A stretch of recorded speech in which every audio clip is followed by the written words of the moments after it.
Hello students, how was you all? In last video of SST we had discussed about the civics chapter 1. ठीक है, और हमने rest आधा part इसका part 1 में डिस्कस कर लिया था. And in this video we are going to discuss about the rest part of the chapter. So today's topic is equality in Indian democracy. Indian democracy में equality. Okay, the Indian constitution recognise every person as equal. जो Indian constitution है, भारतीय संविधान है, उसमें सभी व्यक्ति को इक्वल माना गया है. ठीक है, this means every individual in the country including male और फीमेल. मतलब कि देश में रहने वाले सभी लोग, चाहे वो मेल या फीमेल हो, किसी भी caste, religion, tribes, educational, economical background से हो, सबको इक्वल ट्रीट किया जाएगा. ठीक है, और this is not to say that inequality cases to exist. It doesn't, but all, at least in democratic India, the principle of the equality of all person recognized. इस democratic India में सभी person को equality treat किया जाता है. While earlier मतलब जबकि पहले. वाइल अर्लियर मतलब जबकि पहले क्या होता था? No law to protect people from discrimination. पहले लोगों को डिस्क्रिमिनेट होने के लिए, जो लोग डिस्क्रिमिनेट होते थे उनके लिए कोई लॉ और ट्रीटमेंट नहीं था. Now there are several that work to see that people are treated with dignity and as equals. लेकिन अब क्या है? अब देखा जाता है कि सभी क्षेत्र में सभी साथ काम करने वाले लोगों को एक समान रूप से ट्रीट किया जाता है और सभी की डिग्निटी का इक्वल ख्याल रखा जाता है. आगे देखिए, this recognition of equality include some of the following provision in the constitution. कुछ चीज़ों को ये फॉलो करता है. क्या? फर्स्ट है कि every person is equal before the law. नहीं, मतलब लॉ के अकॉर्डिंग सभी व्यक्ति इक्वल है. What this means that every person from the president of the country, मतलब कि सभी व्यक्ति राष्ट्रपति के देश में, from the president of country to Kanta domestic worker, मतलब कोई व्यक्ति चाहे वो डोमेस्टिक वर्कर हो, has to obey the same law. सबके लिए सेम लॉ हो, चाहे वो डोमेस्टिक वर्कर हो, चाहे एक साइंटिस्ट या इंजीनियर हो. ओके. सेकंड क्या है? No person can be discriminated against on the basis of their religion. किसी भी व्यक्ति को उसके धर्म, कास्ट, रिलीजन के अकॉर्डिंग, उनके बर्थ प्लेस के अकॉर्डिंग, मेल या फीमेल के अकॉर्डिंग डिस्क्रिमिनेट नहीं किया जा सकता. थर्ड क्या है? Third, every person has access to all people places including play ground, hotel, shops and markets. ठीक है, और सभी व्यक्ति को अपनी इच्छा के अनुसार किसी भी जगह जाने का अधिकार है. किस जगह जाने का? होटल, शॉप, मार्केट में. Okay. All person can use publicly available wells. और जो भी सरकार ने क्या बनवाया है, कुएँ हैं, रोड है, बाथिंग घाट, मतलब जो गंगा घाट होती हैं, ये सब आराम से हर एक कास्ट और रिलीजन के लोग यूज़ कर सकते हैं. Fourth, untouchability has been एबोलाइज्ड.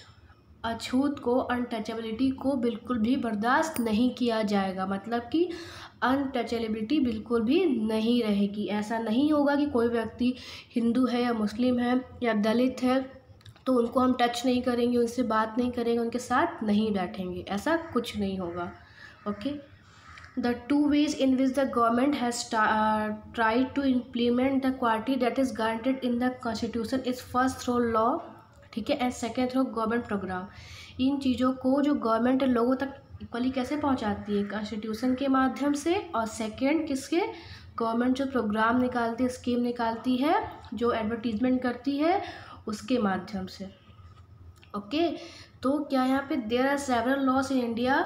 यहाँ इंडिया में बहुत से ऐसे लॉ हैं जो लोगों के अधिकार को प्रोटेक्ट करते हैं ताकि उनके साथ समानता का व्यवहार हो. In addition to law the government has also, government के पास ऑल्सो क्या है? Also set up several. ठीक है, तो मतलब बहुत से नियम कानून ऐसे हैं कि अगर आपके साथ कोई इस तरह का व्यवहार कर रहा है तो आप उसके अगेंस्ट केस कर सकते हैं.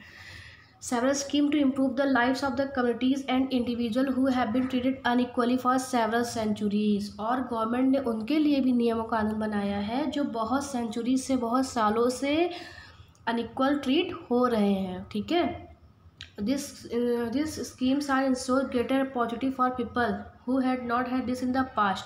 और बहुत सारे स्कीम ऐसे हैं जो इन लोगों को बहुत अच्छी और बड़ी अपॉर्चुनिटी मिल रही है जो कि इनको पास्ट में नहीं मिल रहा है. देखिए, कहने का मतलब ये है कि आपको पता होना चाहिए कि आज हर एक डिपार्टमेंट में, किसी भी प्राइवेट सेक्टर में, हर एक धर्म, समुदाय, कास्ट के लोग काम कर रहे हैं. ठीक है, चाहे वो हरिजन हो, दलित हो, किसी तरह के हिंदू मुस्लिम सिख मतलब हर एक किसी भी कास्ट के हो, बनिया हो, वैसे ब्राह्मण हो, सब कोई एक साथ मिलके काम कर रहा है, ठीक है। तो यही है उनका जो कि सबको अपॉर्चुनिटी मिली है एक जैसी।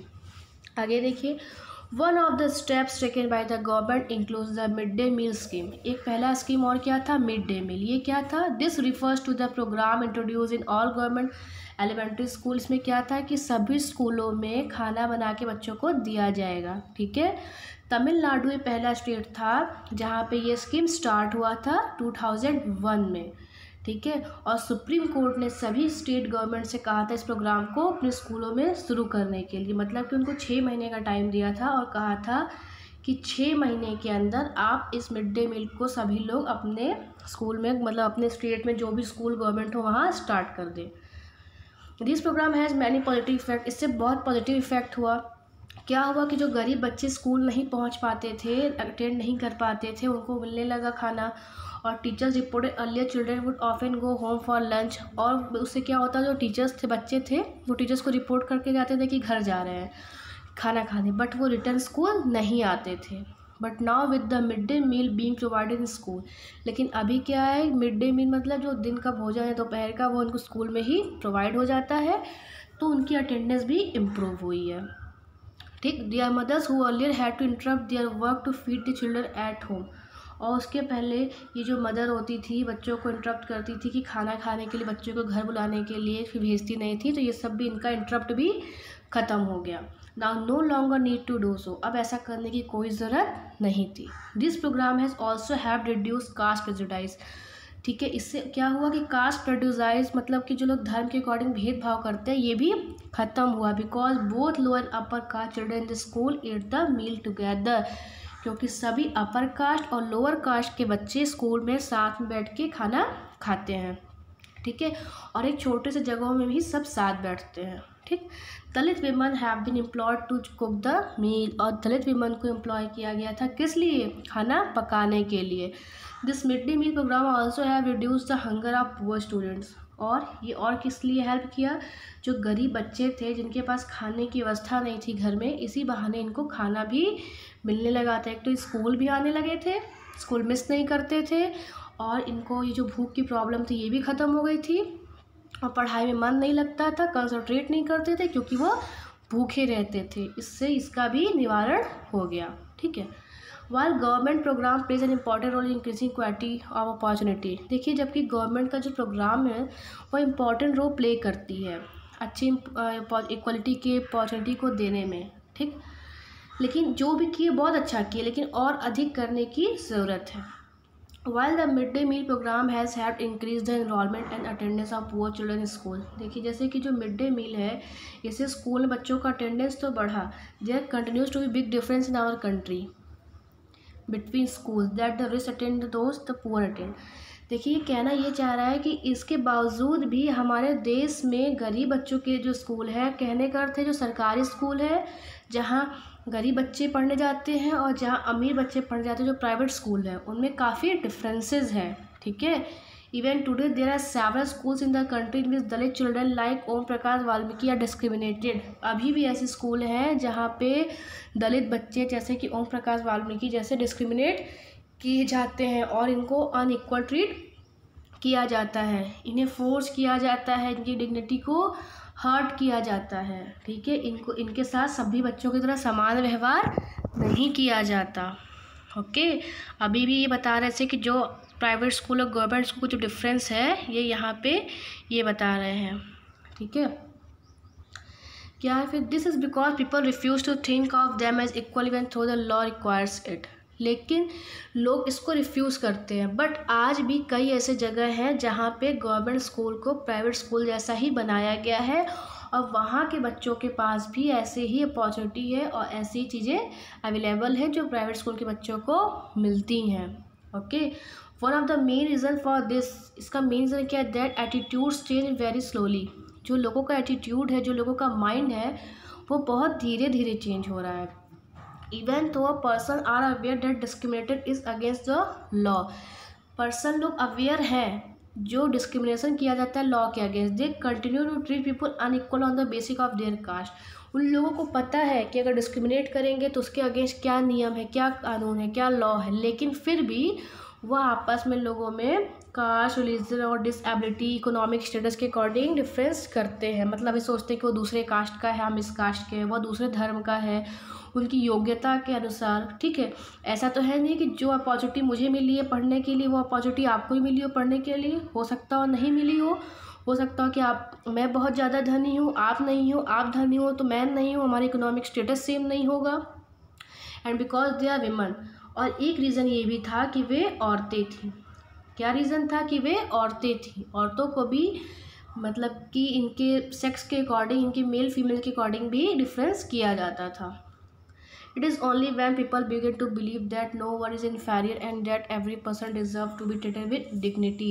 ये तब होता था या तब होता है जब लोगों को लगता है कि वह एक दूसरे के साथ इन्फीरियर फील करते हैं, या उनको लगता है कि वह व्यक्ति उनके साथ उठना बैठना डिज़र्व नहीं करता है, तब उनकी डिग्निटी को हर्ट करते हैं। That present attitudes can change। लेकिन ये जो प्रेजेंट एटीट्यूड्स है ये चेंज हो सकता है। कैसे? Establishing equality in democratic society.